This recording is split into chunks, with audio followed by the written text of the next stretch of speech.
teaser and some reactions to the topic as well. And as Gabriel also said, it's 2 minutes for people to comment as well and bring their suggestion.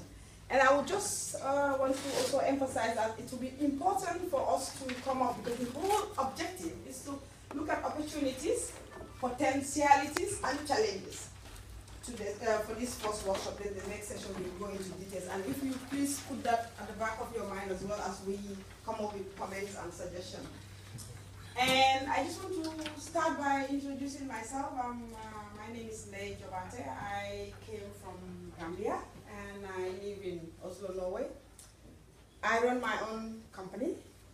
From 2012, I was working as a business development manager for a Norwegian company called JKRS that run biometrics. And I left and started my own company. And this topic for me is very important. It's very crucial when we talk about job creation in Africa, because I've been an activist and I'm still an activist. I'm a feminist activist and I believe in gender activism. I did the NGO work all my life until one day I said I believe in wealth creation. Without creating wealth, we are not going anywhere. And we have to learn to do that business. And I started my own company. Of course, it has not been easy. I've worked before as a donor. I've worked as a senior grants manager for the African Women's Development Fund in Ghana. At that time, I was living in England.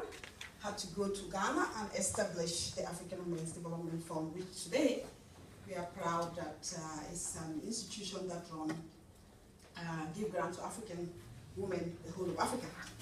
And that also came about as job creation. When I was working in England, I lived in England before moving to Norway.